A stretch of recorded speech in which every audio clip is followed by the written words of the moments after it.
ವಿಶ್ವವಿದ್ಯಾನಿಲಯ ಹಲವು ರೈತ ಶಿಕ್ಷಣ ಸಂಶೋಧನೆ ಜೊತೆ ಡಿ.ಕೆ. ಶಿವಕುಮಾರ್ ಅವರನ್ನು ವಿನಂತಿ ಮಾಡ್ತಾ ಇದ್ದೇವೆ. ಖುಷಿಯಾಗಿಸೋಣ ಎಂದು ಆಶಿಸುತ್ತಾ ಇದೀಗ ಮತ್ತಷ್ಟು ಪ್ರಜ್ವಲಿಸಲಿ ಅಂತ ಹೇಳಿ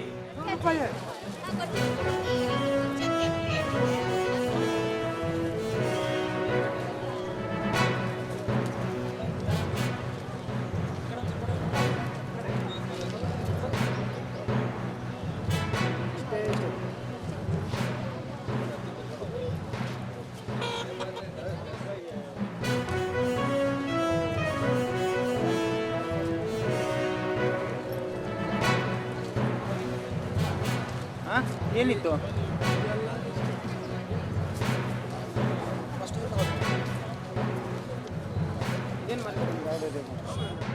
ರೈತ ಮಹಿಳೆ ಬೆಳೆದ ಬೆಳೆಗಳನ್ನು ನೇರ ಮಾರಾಟ ಮಾಡುತ್ತಿದ್ದ ಜೊತೆಗೆ ಅರ್ಪಿಸ್ತಾ ಇದ್ದೇವೆ.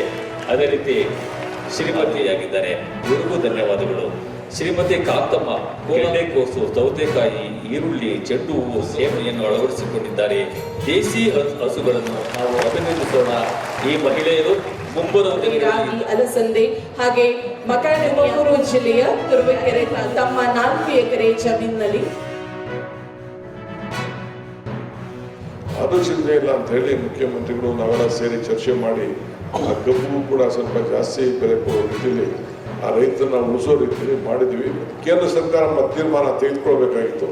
ಅದು ಏನು ತೆಗೆದುಕೊಳ್ತಾರೋ ಆಮೇಲೆ ಮುಂದಕ್ಕೆ ನೋಡೋಣ.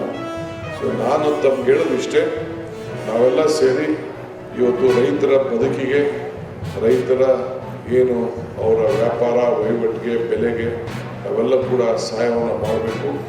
ಯಾರು ಕೂಡ ನಿಮ್ಮ ಸ್ವಾಭಿಮಾನಕ್ಕೆ ಧಕ್ಕೆ ಆಯಿತು, ನಾನು ರೈತ, ಅವನು IT ಕೋಟು ಟೈ ಹಾಕೊಂಡು ಅವನವನೇ ನಾನು ಪಂಚೆ ಕಟ್ಕೊಂಡು ನಾನಿದ್ದೀನಿ ಅಂತ ನೀವು ಯಾರು ಚಿಂತೆ ಮಾಡಬೇಡ. ಈ ದೇಶಕ್ಕೆ ನಿಮ್ಮ ಬೆನ್ನೆಲುಬಿಲ್ಲ ಅಂದರೆ, ನೀವು ದುಡಿಲಿಲ್ಲ ಅಂದರೆ ಯಾವ ಟೆಕ್ಕಿಂಗ್ ಕೂಡ ತಲೆನೂ ಓಡೋದಿಲ್ಲ. ನಿಮ್ಮ ಫುಲ್ ಡೇ ನೀವೇ ಬೇಸಿಕ್ ಫೌಂಡೇಶನ್. ನಿಮ್ಮನ್ನ ಫರ್ಗೆಟ್ ಮಾಡಿದ್ರೆ, if you forget the root you will not get the fruit. ಅನ್ನೋದಕ್ಕೆ ಈ ದೇಶಕ್ಕೆ ರೈತನೇ ಒಂದು ದೊಡ್ಡ ಬೆನ್ನೆಲುಬು. ಅದು ಯಾರು ಕೂಡ ಇಲ್ಲ ಅಂತ ಹೇಳಲಿಕ್ಕೆ ಸಾಧ್ಯ ಇಲ್ಲ. ಹೇಳಿದೆ 5,000 ಕೋಟಿವರೆಗೂ ರೈತ ಶ್ರೀ ಯೋಜನೆ ಸಾವಯವಕ್ಕೆ ಹೆಚ್ಚು ಒತ್ತು ಕೊಟ್ಟಿದ್ದೀವಿ. ಸೊ ಹಾಗಾಗಿ ದತ್ತ ಸಂಶೋಧನಾ ಕೇಂದ್ರ ಮಾಡಿದ್ದೀವಿ, ರೈತ ಸಂಶೋಧನೆ.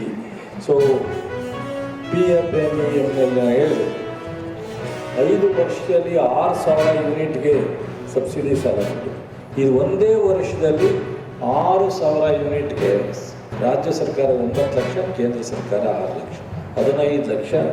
ಇವತ್ತು 6,000 ಯೂನಿಟ್ಗೆ ಈ ರಾಜ್ಯದಲ್ಲಿ ಕೊಟ್ಟಿದ್ದೀವಿ. ಹೆಚ್ಚು ವಿಸ್ತಾರ ಮಾಡುವಂಥ ಒಂದು ಪರಿಸ್ಥಿತಿಗೆ ನಾವು ಯೋಚನೆ ಮಾಡುವಂಥ ಪರಿಸ್ಥಿತಿಯಲ್ಲಿದ್ದೀವಿ. ಮತ್ತು ಈ ಕೃಷಿ ವಿಶ್ವವಿದ್ಯಾನಿಲಯದ ಈ ದಿನ ಕಟ್ಟಡಗಳ ಉದ್ಘಾಟನೆಯನ್ನು ಸನ್ಮಾನ್ಯ ಉಪಮುಖ್ಯಮಂತ್ರಿಗಳು ಹಾಗೂ ಸನ್ಮಾನ್ಯ ಕೃಷಿ ಸಚಿವರು ನೆರವೇರಿಸಿಕೊಂಡಿದ್ದಾರೆ. ಇಡೀ ದೇಶದಲ್ಲೇ ಜೇನನ್ನು ಪರೀಕ್ಷೆ ಮಾಡಿ ಅದರ ಗುಣಮಟ್ಟವನ್ನು ಅಳೆಯುವಂಥ ಒಂದು ವ್ಯವಸ್ಥೆಯನ್ನು ಕೃಷಿ ವಿಶ್ವವಿದ್ಯಾನಿಲಯ ಈಗ ಮಾಡಿದೆ. ಅದು ಇಡೀ ದೇಶದಲ್ಲೇ ಮೊಟ್ಟ ಮೊದಲ ಒಂದು ವ್ಯವಸ್ಥೆ ಅಂತ ಹೇಳಿದ್ರೆ ತಪ್ಪಾಗಲಿಕ್ಕಿಲ್ಲ.